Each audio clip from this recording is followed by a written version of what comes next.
कुछ सालों से आप लोगों के बीच में इन विरोधी पार्टियों ने किस्म किस्म के लोग छोड़ रखे।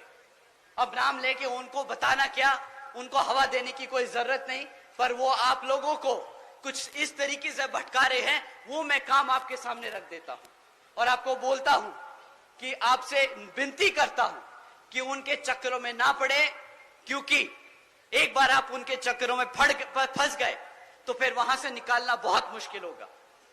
साथियों, यह आदमी अपने आप को मसीहा बताता है।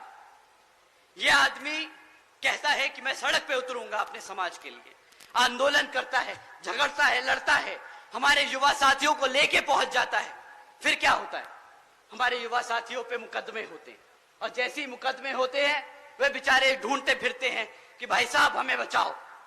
वो आदमी फिर यहां से छोड़ के दूसरी जगह भाग जाता है, वहां पे आंदोलन करता है और इस कारवां में हमारे सभी युवा साथियों पे मुकदमे दर्ज कराता जा रहा है।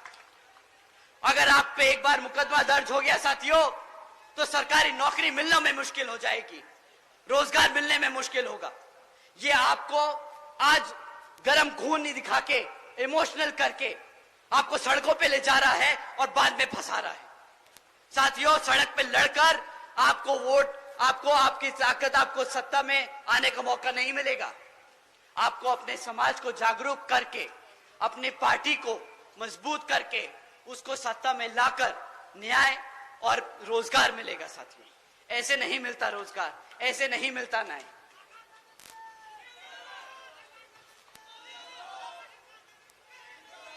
साथियों, अभी पिछले कुछ दिनों में इस व्यक्ति ने अपनी पूरी जी जान लगा दी कि वो इंडिया अलायंस में घुस जाए।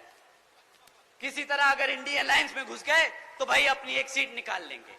बेचारा घबराता है कि अपने आप लड़ना पड़ जाए तो जमानत जब्त हो जाएगी। परंतु साथियों, बेचारे की किस्मत इतनी खराब कि इंडिया अलायंस में होके भी बेचारा बेघर घूम रहा है। पूछ रहा है कि साला कोई एक सीट तो दे दे भाई। अब अपनी खुद की पार्टी से लड़ना पड़ रहा है। भाई साहब, आजकल जीतने के लिए क्या क्या नहीं कह रहे कि भाई बसपा का प्रत्याशी बहुत कमजोर है, वो लड़ नहीं पाएगा। हमारे प्रत्याशी जी से मैं एक बार रिक्वेस्ट करूंगा कि जरा सामने आए। आइए आप सर।